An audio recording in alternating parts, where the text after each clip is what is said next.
Congresswoman Val Hoyle was in Eugene Tuesday to talk with her constituents about what has been going on in the government. In response to the Charlie Kirk assassination, she says that political violence is not the answer. Everyone should denounce political violence.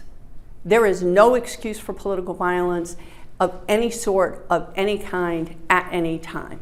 And we have freedom of speech, right? Now that is not freedom to incite violence, but we have freedom of speech. Hoyle was notably wearing a Jimmy Kimmel Live t-shirt, which she says she is in support of Kimmel after he was taken off air about comments he made about the assassination of Kirk, which ABC has since said they will continue production of the show.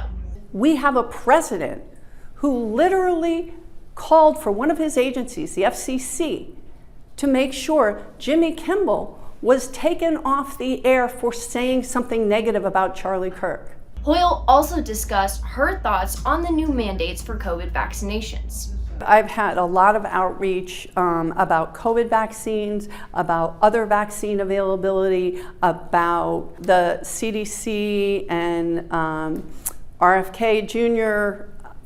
Putting out junk science and actually going against scientifically proven medical data and recommendations. From this, she says that she is with the West Coast Health Alliance with bringing back the vaccines. However, it's just going to take some time. We had a number of constituents reach out to say that they went to get a COVID vaccine and they couldn't get one at their local pharmacy. We're starting to see that come through with that West Coast Alliance. Hoyle says they just needed to take the matters into their own hands. If the federal government's not going to do it, then the state needs to step up, and I'm really grateful that the governors of Washington, Oregon, and California have shown that leadership. Hoyle also talked about the flock cameras that are being used in Eugene and Springfield and the concern with how they're being used. I have great concerns about the flock cameras. What I can say is the way the federal government and ICE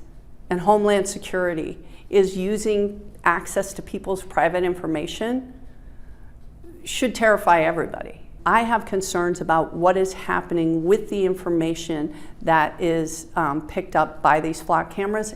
This led to her discussing her issues with ICE and wanting to get into their facilities to talk to people who are contained. So this is both racist and unconstitutional.